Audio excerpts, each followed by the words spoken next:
Good afternoon, everyone. Welcome to the Early Wedge on CBS Sports Network. As always, we are brought to you by BetMGM, the sports book born in Vegas.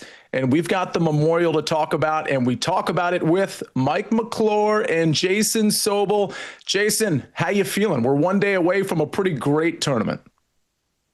I can't wait, Sia. This is one of my favorite tournaments of the entire year. It's a nice little spot in the schedule where we're 2 weeks removed from the second major championship of the year, the PGA, of course. We're 2 weeks before the U.S. Open at Oakmont. It's a nice little spot where we get all the game's best players other than Rory McIlroy together on the PGA Tour and at a great golf course. So can't wait to get into it. Other than Rory McIlroy, perhaps we'll touch on that in a couple of minutes. And I do want to mention at the end of the show, we are going to address Oakmont, the U.S. Open, just a little bit. And I do think there's some guys, Mike, at the Memorial that if they shine, maybe we want to get on them soon. So I'm curious. We're going to be talking a lot about our bets, but how you feeling about going into this tournament, Mike? I'm feeling great about it, Sia. Like Jason, this is one of my favorite tournaments on the calendar. I just love coming to Jack's Place for number one. I love the strength of the field that we generally get, and we'll talk about it throughout this show a bit, but it's one of the spots where I just think course history is kind of sticky, and when you have that kind of information, you can kind of see how the market's moved, or if you're talking DFS, you can see pricing, projected ownership, and I really just feel that it is one of the more predictable events on the PGA Tour.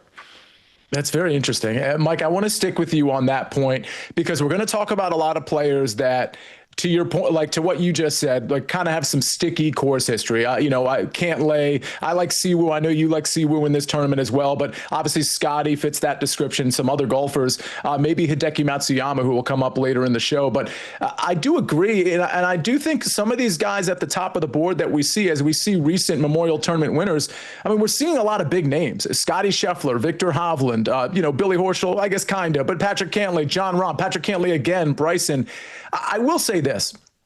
We've got great winners, but there are some of the I don't know how else to put it, some of the non-top tier players that sneak inside the top five sometimes, sneak inside the top 10 recently. We had Seabass, Christian Bezuidenhout, a guy like Adam Hadwin can sneak in there. Mike, when you look at who is going to be successful here, are you also including guys that either have no course history or don't have the best course history?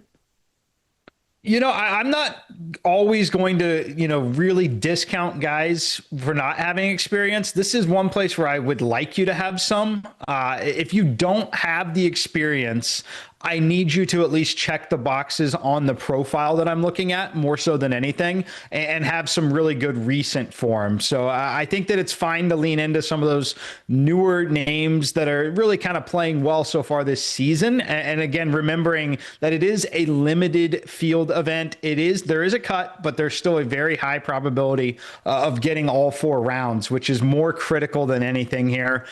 So I'm not just totally Xing out guys that haven't played here before, but if they haven't played here before, they better be very good, particularly around the greens for me. Yeah, top 50 and ties will make the cut in this 72-person field, Jason. And usually if you get 4 rounds, you're going to see the cream sort of rise to the top. And the top of the board, as usual, is Scotty Scheffler. He's got a chance to kind of defend a title, and he hasn't done it yet this year. But, of course, he started off with an injury and things of that nature. It feels like if Scotty's going to defend a title, it's going to be here at the Memorial. What are your thoughts? Yeah, see, 0 for 4 for Scotty Scheffler, trying to successfully defend a title so far this year. I guess that's the byproduct of what happens when you win so many times the previous year.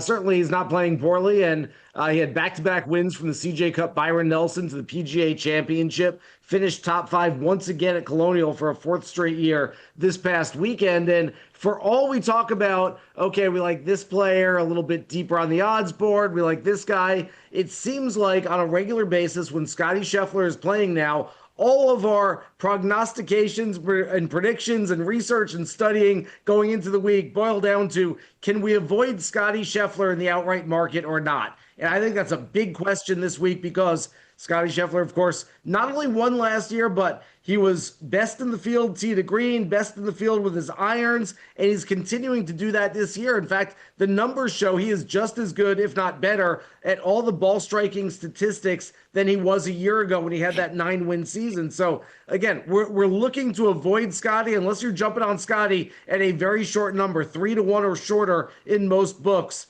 We're looking to avoid him this week, and that's a big, big question.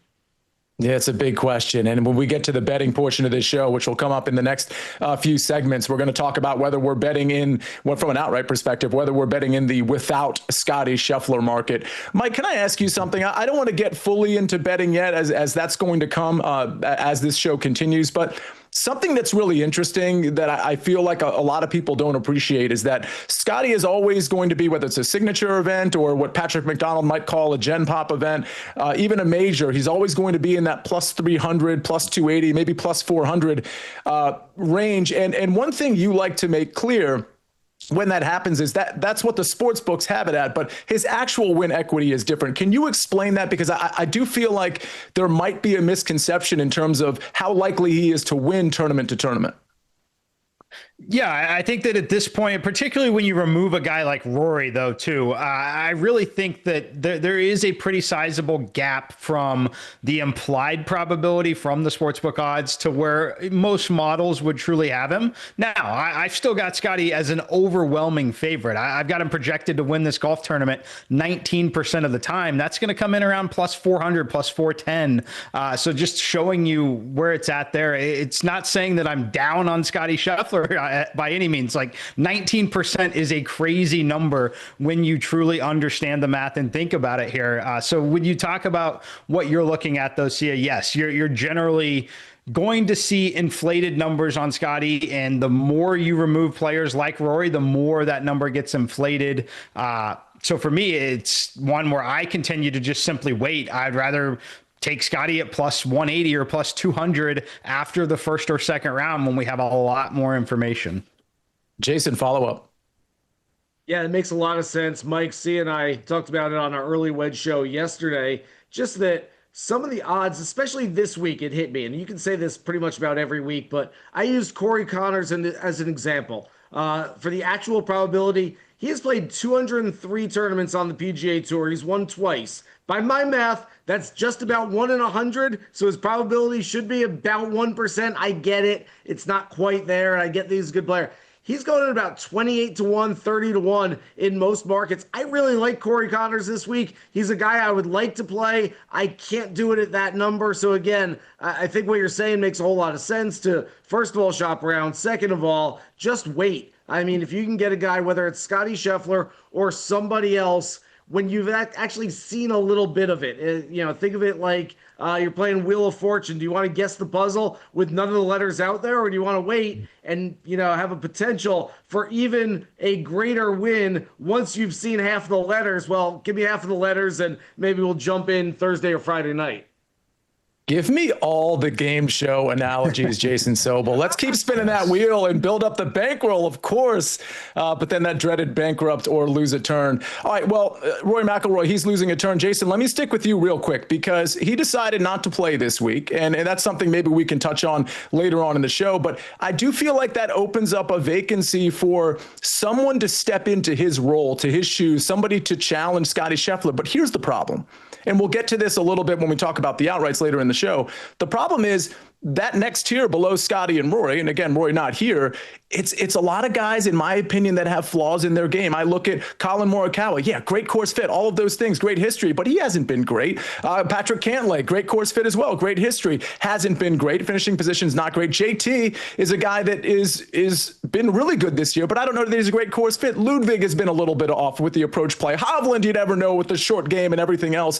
I just feel like I don't know who's going to fill those shoes. Do you have an opinion on who might step up this week?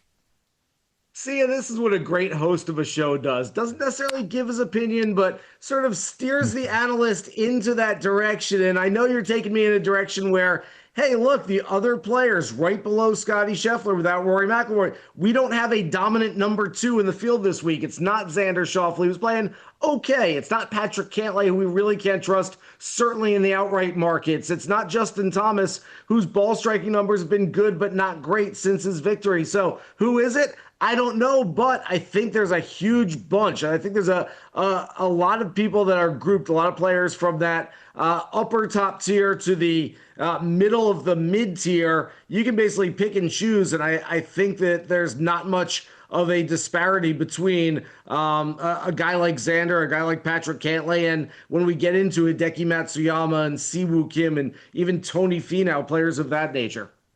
Yeah, we're going to get into all of those. Good setup, Jason, because coming up next with Mike McClure and Jason Sobel, we're going to talk about what Muirfield actually calls for, what we're looking for from our golfers, but we're also going to talk about finishing position bets and matchup plays. And of course, later in the show, we hit up outrights and so many other markets that you might be interested in. Ladies and gentlemen, that's coming up next on the Early Wedge.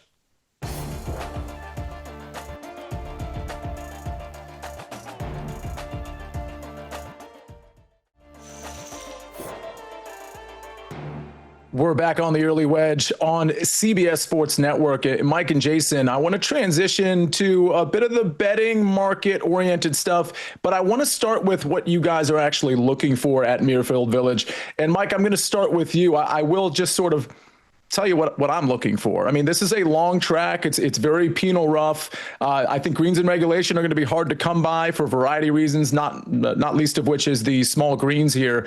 I'm looking for accuracy off the tee in spite of the fact that it's a long track. Obviously, long iron play is going to be important here. But I do think around the green play is super important here too. And I think that's sort of borne out in the stats. Mike, what are you looking for? Yeah, very much the same thing. Around the green play is the thing that I highlight here quite a bit more than a normal event. So, of course, you're going to need to be good on approach. You can narrow it down to just calling it tee to green play because it's absolutely critical to be good tee to green. But I do think because you mentioned that rough and how it is going to be and how it typically is, you do need to have some sort of scrambling element, whether you want to isolate scrambling or just isolate around the green play in general, which is what I've chosen to do.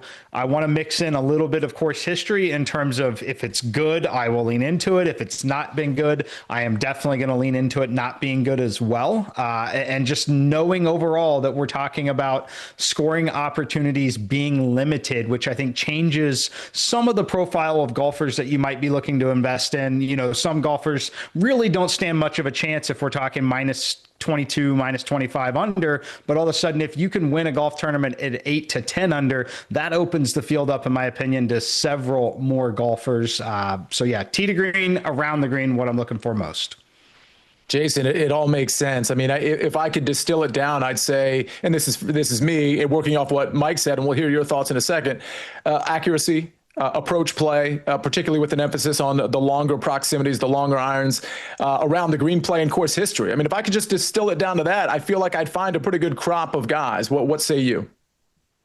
Look, I know it sounds like we're crying wolf at some point because every single week we go, tee to green, ball striking, keep it in the fairway, get it close to the pin, make your putts. I mean, yes, it all is going to sound like this is what is required to play good golf on any golf course anywhere. But tee to green play is more important at Muirfield Village than just about any course we see on the annual schedule every single year. And when I say tee to green, I include around the greens as well. As Mike said, you've got to be able to get it up and down because you're not going to hit every green in regulation on this golf course. Just to hammer home the point, last year, Scotty Scheffler, Colin Morikawa, Adam Hadwin were 1, 2, 3 on the board. They were also 1, 2, 3 in strokes gained, tee to green, including the around the green stats. They were also all three outside the top 10 in putting. So there are going to be certain weeks where we look at, all right, well, the best putter is going to win. It's hard to identify who might be the best putter on any given week, but the guy who does accomplish that best is probably going to make the most birdies to win the golf tournament. That's not what this is. This does not turn into a putting contest. It's all about the long game. It's all about ball striking. And if you really want to boil down the stats, think of your favorite player or your favorite pick this week. Put a 6-iron or a 5-iron in his hand from the fairway from about 215 out and think about who hits it best. And that's probably going to be the guys that are near the top of the leaderboard in contention this week. All right. Well, let's talk about, before we talk about the leaderboard and outrights and things of that nature, let's talk about some matchups. Mike, I'm going to start with you. Do you have a favorite matchup for the Memorial? I do. It's going to be Hideki Matsuyama over Jordan Spieth. And you can really say thank you on this one because both players obviously carry a ton of name value. And that's the gift here. I just look at where their games are. I know Jordan Spieth was trending in the right direction for a bit.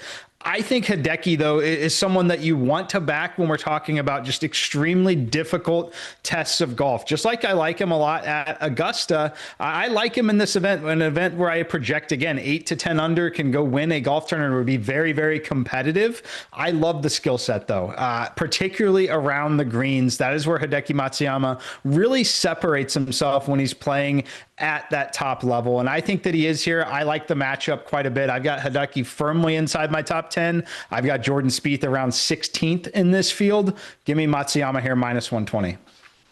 I like this play. And by the way, if you're new to the Hideki Matsuyama experience, if it's a one-arm finish, it's within 10 feet. So you're good to go. Don't worry about it. Jason Sobel, how about a favorite matchup? I will get to my Hideki play later in the show. A little spoiler alert there, but I do like Mike's play. I'm going to go with Keegan Bradley, who's been playing some really good golf. Look, he may wind up playing on his own Ryder Cup team later this year. I'm not sure he even wants to. I almost get the sense that Keegan would like to just have 12 guys playing better golf than him. Not that he wants to play poorly, but he's going to have to make a decision at some point in the next few months. That said, course history isn't great at Muirfield Village, surprisingly, because it feels like a course that should set up for his game really well. He's won in the state of Ohio previously. That said, this is as much a play on Keegan Bradley as it is a fade of Russell Henley. I know earlier in the year, everyone's talking about Russell Henley. Also in regard to the Ryder Cup, this is a guy who's going to be on the team, undoubtedly. This is a guy who could contend for a Masters title this year. None of that happened. Since his win at the Arnold Palmer Invitational, Henley has exactly one finish better than 30th. This is not a spot where he traditionally plays well. I have Russell Henley as a big fade this week. I will take Keegan Bradley or just about anybody else against him. Very, very interesting stuff. All right, I'm going to go with, this one makes me a little nervous because both of these guys make me nervous, but I'm going to go with a couple of big names too, just like Mike. I'm going to go Victor Hovland minus 110 over Ludwig Åberg. And this is a situation where both of these guys have the requisite, I wouldn't say requisite experience, but certainly Ludwig popped last year. And we know Victor Hovland has won here 15th and 1st over his last two. The fear with Hovland is you kind of never know what direction the game is going to go, and the around the green play does scare me, although he's been okay. He's been able to sustain it here at Muirfield.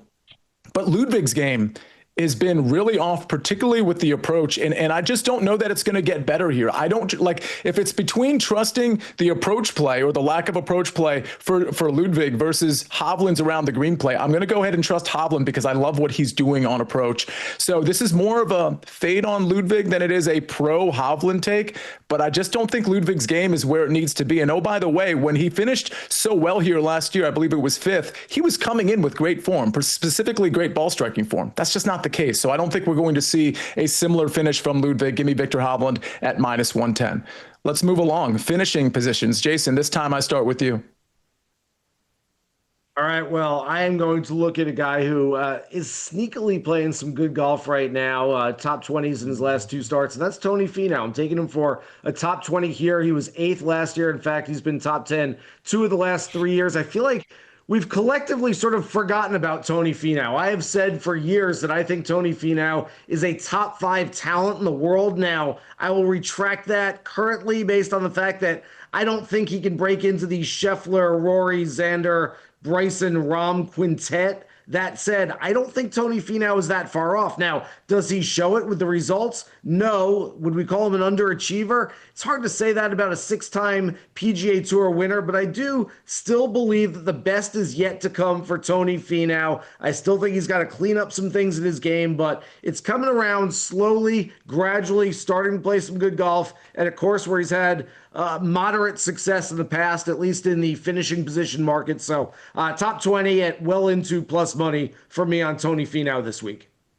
I plead guilty to not knowing what to do with Tony Finau for the rest of time. I never bet on this guy, and it's not because he's terrible. It's just because I don't know what to do. I don't know when he's going to show up. But I certainly like the plus money as it relates to Tony Finau here. Mike, I'll go real quick before you give out your finishing position. I like Matt Fitzpatrick at plus 138 to top 20. This is a guy who's been bad for about a year, but the game is starting to trend in the right direction, gaining ball striking 2 out of the last 3 tournaments he's played in.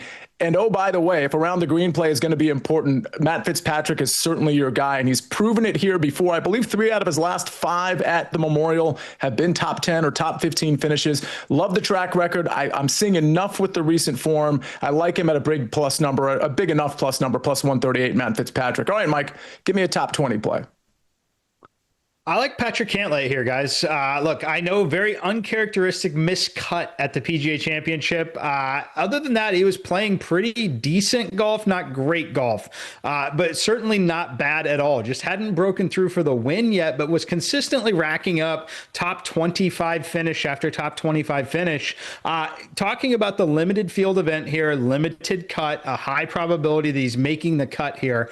And you talk about the course history that he has around this place. I think that this is one that he comes and has a nice bounce back effort after that miscut at the PGA Championship. It's a track that he is extremely familiar with. I like the way his game overall fits. I think he lacks some of the true win equity to go win the event, but I think he has a very solid showing and is firmly in that top 20.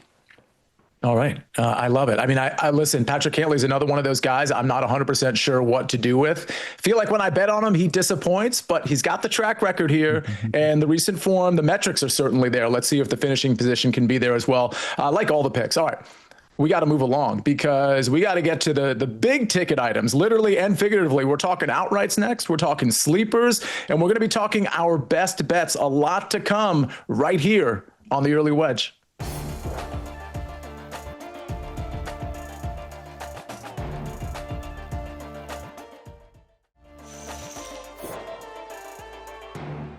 Welcome back, and thanks for joining us on the Early Wedge on CBS Sports Network. It's time to get to some of the fun bets, gentlemen. Mike McClure, Jason Sobel, let's talk outrights first. And Jason, I'm going to start with you.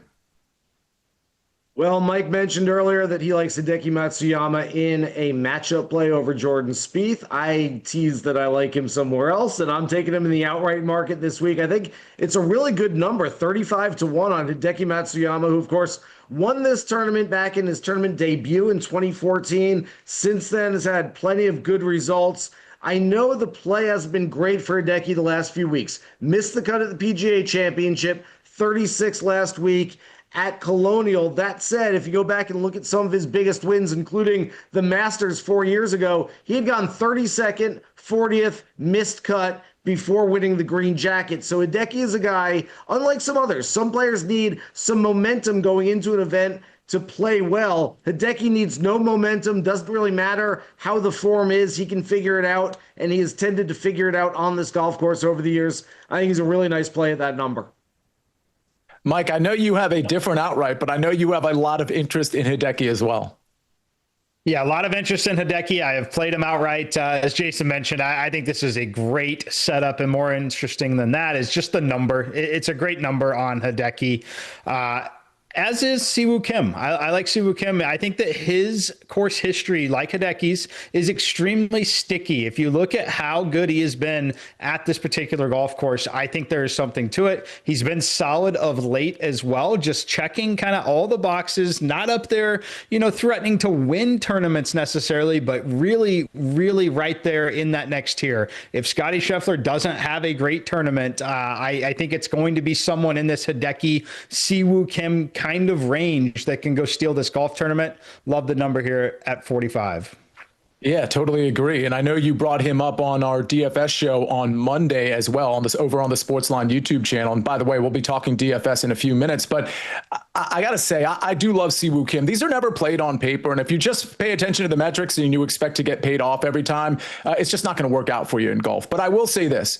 The course history here is phenomenal for Siwoo Kim. The recent history is phenomenal for Siwoo Kim. And the course fit is really good too. I mean, we're talking about a guy that has good short game, good around the green, good with the approach play, accurate off the tee. Again, when we're talking checking boxes, and checking boxes doesn't give you, a win necessarily, but Siwoo Kim fits. I'm going to take him in the without Scottie Scheffler market because I'm kind of a chicken and I think Scottie Scheffler is going to win. I will say this, you can take him also in other markets too, without Scottie, Xander, and a few of the top four. I'm forgetting a couple of names here, but you can get him in those markets too at a very similar number. Like, it's going to break it down a little bit to like 33-1 or so, but I think Siwoo Kim could very well contend here. And we talked earlier about how that second tier of player behind Scottie Scheffler, there's flaws in a lot of those games. I think it's an opportunity for the Deckies of the world, for the Siwoo Kims potentially, to sneak up and grab maybe second place behind Scottie Scheffler, which is why I'm playing this without Scottie Scheffler market. All right, Mike, how about a sleeper for the Memorial? How about Bud Cauley? Not a sleeper if you've watched this program for the last month or so, but Bud Cauley, we've been all over him in different markets, whether it be DFS or finishing positions, and it just comes down to the number. He's 110-1, and he's essentially been a top 10 player in this field over the last 36 rounds of golf when you're talking about approach play, tee to green play. I just think he's drastically mispriced. Some of it is, related to earlier in his career. I think with Bud Cauley, you have to literally just look at the last 6 months and accept that that is who he is. And when you do that, he should not be 110-1. The number should be probably 80-1 in this field. So give me Bud Cauley.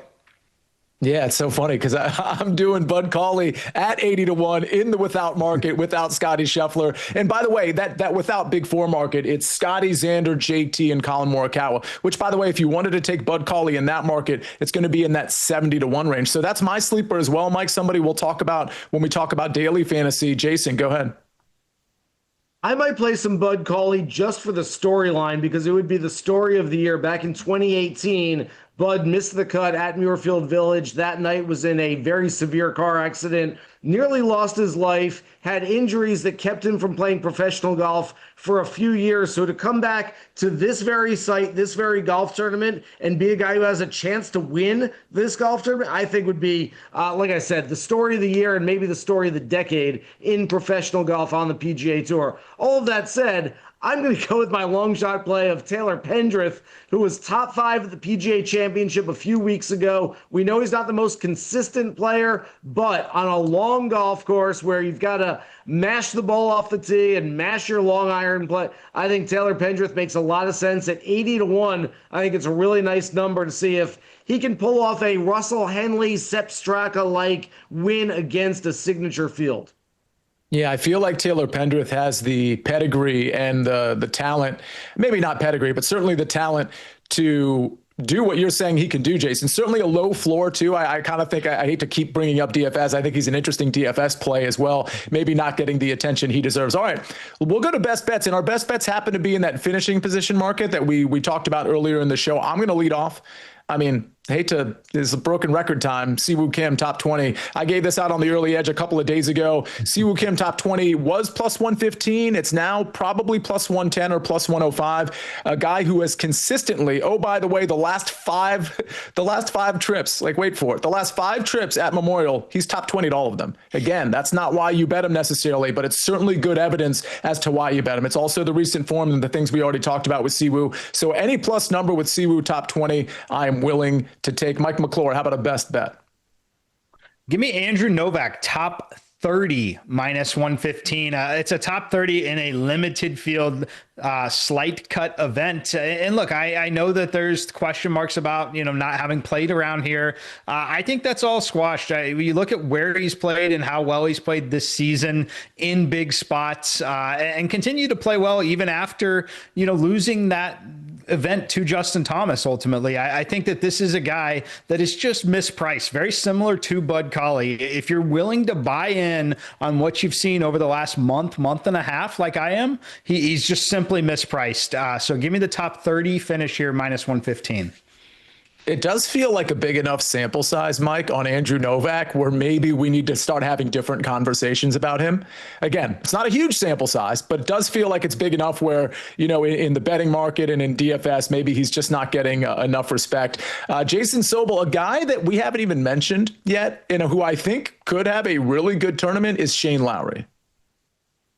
I'm going to give you an example, Sia, of why it's so important when we're betting on golf to not just know the numbers, like, okay, I made a model and I looked at the stats and it spit out this guy and I'm going to play him, but to know the players themselves. Over his last two starts, Shane Lowry was runner-up at the Truist Championship at Philly Cricket Club.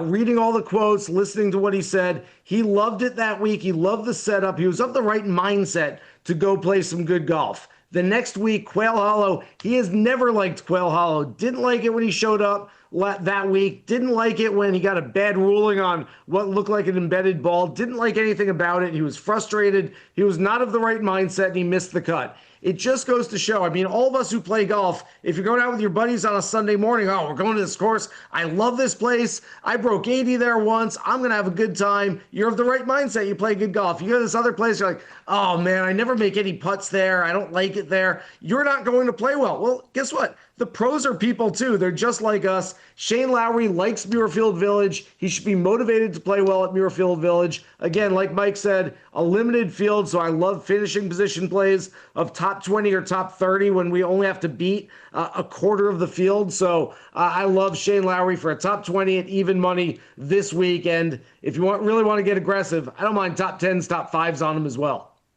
Yeah, it's an interesting point. If you have strong beliefs about a play, if you're listening at home and you're like, I really don't like that bet very much, but I really like this bet that they said was a top 30 or a top 20, you can always ladder it. We talk about laddering, Mike, a lot when we do our football shows, which are, of course, going to be coming up on this channel, but also on the SportsLine YouTube channel, where you put a certain unit size on like the actual bet that's being given out, but then you get a little bit aggressive with a smaller unit size. So if you're, for example, liking Shane Lowry to top 10, you put a full unit, for example, I'm just giving an example, on Shane Lowry to top 20, and then you put like a half a unit on the top 10 or whatever, 3/4 of a unit or whatever the case may be, and you just kind of get aggressive there. That's a way to really cash in on a golfer you really believe in at any given tournament. All right. Speaking of golfers who people believe in, I think coming up next, we got to talk some daily fantasy, because daily fantasy, when it comes to golf, is an ownership game more than it is anything else. And there's a lot of people that people really believe in that are getting a lot of ownership. There's a lot of guys that people don't believe in that are not getting a lot of ownership. And maybe that's where we want to go. That's where we're headed next on the Early Wedge.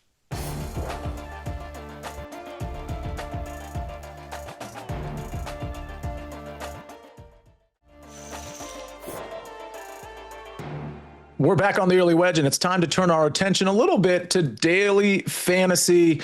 Mike, you and I do a Fantasy Football Today DFS show, which is, I'm sure, right around the corner. But PGA DFS is a lot different. I want to open things up with the Scotty Scheffler question. He's very expensive in daily fantasy. What are you seeing in terms of his ownership? And are we looking to pivot off of Scotty, or are you doing lineups with Scotty? Yeah, so as far as the ownership on Scotty, I'm not breaking any news here. He's going to be the most popular golfer by a pretty wide margin. And it's a little higher than I was kind of expecting, certainly higher than I'm getting to. I'm showing Scotty between 45 and 50% owned in the majority of like flagship type contests. I personally, when I run all of my lineups, I'm getting him at about 30%. So I'm a pretty strong, what I would call underweight position on Scotty there, which kind of replicates, where I was in the betting market, right? I had him at 19%. Market's got him 23, 24%. So I'm going to play a little bit of Scotty, but I'm not going to be all in on Scotty, and I will have less than the average lineup in the field will on Scotty this week. Like, I want to ask you about leverage in general, especially in shorter fields like we have this week. And in particular, a guy that I think can provide some is Maverick McNeely. Last year at this golf tournament, he shot 81.77, missed the cut by a mile. What we've seen from him so far this year is a really high ceiling. He's got 3 top 3 finishes, but also a very low floor, which could scare people off. They don't want to miss the cut. You want to go 6 for 6, especially in a shorter field where the top 50 and ties are going to make the cut. What are your thoughts on McNeely specifically, and just finding some leverage in general this week? I like it. I like McNeely specifically for what you mentioned for the leverage. And the reason for that is my second most popular projected golfer in terms of looking at projected ownership is Aaron Rai, who is 7,600. Maverick McNeely, 7,700. You're paying $100 more. We're talking 30% ownership on Rai, 7% there. Now, it's not a true 1-to-1. It's not a true 3x payoff by playing McNeely, but it is probably around 1.7 to 1.8 is the true payoff that you're getting if you select Matt McNeely over Aaron Rai. So at that point, is Aaron Rai almost essentially twice as likely to outscore him? I would say no. So I would be looking at a guy like McNeely. If you're looking to buy someone in that, say, $7,400 to $7,800 range, I would be interested there in McNeely over a guy like Aaron Rai. Yeah, it's a really interesting point there, Mike. I'm gonna call out a few names. I'm looking at ownership projections. Mine might not be the same ones that you're looking at, but it sounds, based on what you said about Scotty, it sounds like they're very similar. And these are obviously subject to change. But I'm looking for ownership leverage in each range. Obviously, you're going to have higher ownership in certain ranges, but you see drop off like what you just illustrated with Matt McNeely and Aaron Rai. So in that upper range, Justin Thomas looks to be providing some leverage, some lower ownership. Ludwig, Hideki, Sepp Straka, Jordan Spieth, Russell Henley, Sung J M, any of those names in that sort of medium to upper range popping to you, any of those names you're willing to play in daily fantasy? Yeah, I think that, JT, I'm almost always going to be willing to play. The one I'm probably willing to play here, though, and my sentiment's been low on him, is Ludwig. I'm projecting Ludwig at 3% owned. And just when you talk about, we mentioned it earlier, Jason mentioned something that stuck out to me, and that was Hideki Matsuyama doesn't have to be in elite form to go win a golf tournament and be competitive. I think the same might be true with Ludwig. If you look, he was really kind of in terrible form in the Texas swing right ahead of the Masters, goes to a very difficult test at Augusta and plays extremely well. I profile this kind of similar to that in that it's going to be, 8 to 10 under. It's going to be a brutal test, and he's got the skill set. So at 3% and the $9,300 price tag, I don't think anyone's getting to him there, and for good reason. But now at 3%, that is a combination that I actually will be investing in. Mike, where's Xander projecting right now? Because obviously, I believe the second highest priced player in the field, still well below Scotty Scheffler. And if you're looking for some leverage, that feels like a nice play where I think he has 5 straight top 30 finishes, but he's not really contending for titles. Feels like it could be a good place for Xander, especially if you're trying to get a little different. Yes, Xander's difficult for me to project on the ownership here. I'm showing around 13-14%. I think that he probably comes in just a little less. I think people ultimately land on Collin Morikawa just a little bit more. So I think he's playable. It's not single digits, though. Like, I'm extremely confident Ludwig is coming single digits. So I'm going to prioritize that over Xander right now. And then again, you're getting like $1,600 price difference between the two. But Xander definitely, if you wanted to get different, like, you're not going to play Xander and Scotty together. Just, it's not really possible this week. If you're not playing Scotty, if you were to start Xander and Ludwig, you could play any chalk you wanted the rest of the way. Jason, I want to ask you your thoughts in general, based on the fact that Justin Thomas was one of the names I spoke there. He's not getting a ton of attention. He hasn't fared well over the last 5 years. That's what I'm looking at right now. He hasn't been great here. He's had a great season, though. Any thoughts on Justin Thomas one way or the other? Because he could be a leverage play as well in daily fantasy. Another high ceiling, low floor player that we're looking at. And it seems like we've talked about this in these terms about a few different players so far. But I see JT as like, can he contend for the title? Yeah, absolutely. He's certainly done it here before. It shouldn't be a bad course for him. That said, I can also see him finishing in 37th place and not really giving you much in DFS or in the betting markets. And so you just got to make a choice. I think it's probably a better DFS play than betting because you do have that leverage where if he does pop, it's a big week, then certainly your lineup can zoom up that leaderboard. But JT's not really a guy that I'm fully confident in this week or really any other week. I mean, I've got to find the right spot for JT, and I quite haven't found it yet. Well, correct me if I'm wrong, Jason. You were with me at the 20-1 mark on the early wedge. Just what was it? 4 or 5 weeks ago on the outright. That was you and me that hit that, right? May have had was it not you? that. I'll take credit for it. Sure. Me. Oh, it was Mike. I'm so sorry. It was me and Mike. Well, we have been crushing outrights, so it's very easy for me to get mixed up there. If you didn't already know that, check out the Early Wedge on the SportsLine YouTube channel. You can see we show the record every week.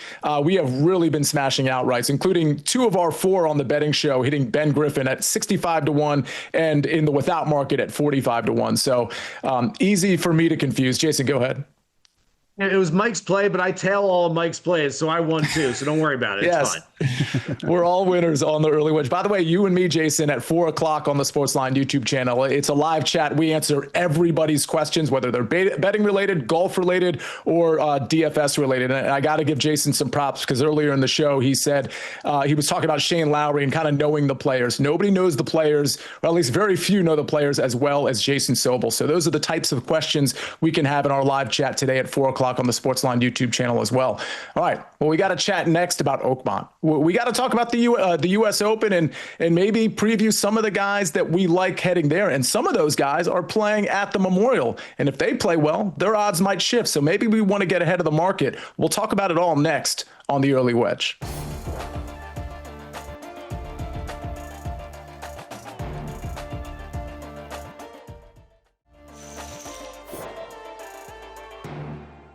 Never too early to turn our attention here on the Early Wedge to the U.S. Open, to Oakmont.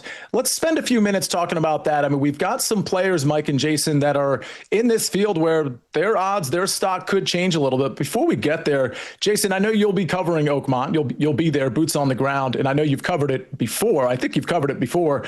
Talk to me about sort of your expectations, maybe what to look for there.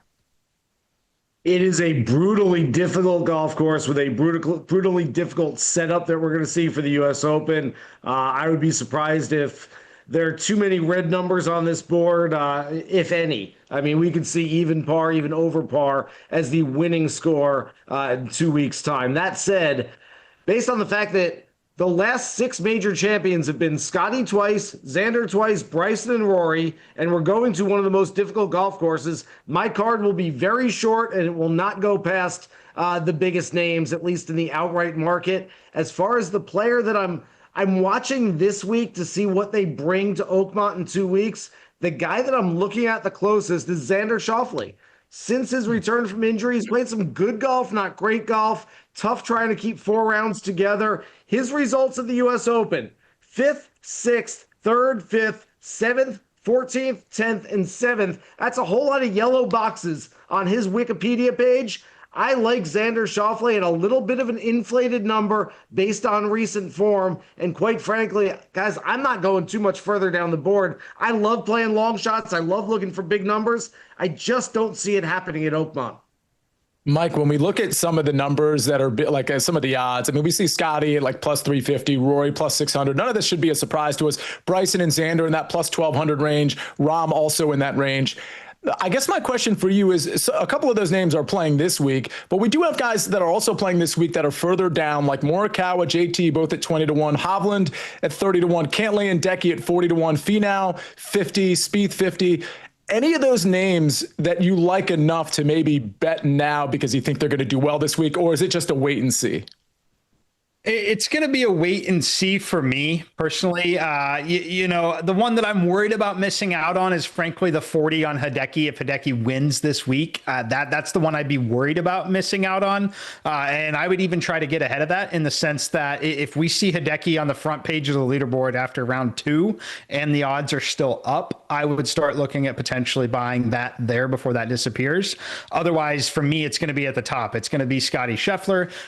It's probably going to be a very short list and a lot of finishing position markets for me, because I do think 3 under would be a really good winning score. I think it's going to be extremely, extremely difficult in this version. The one thing I think super interesting, Ludwig is priced at 16-1 for that U.S. Open, 25-1 at Memorial in the short limited field here. Just an incredibly interesting development in the pricing there.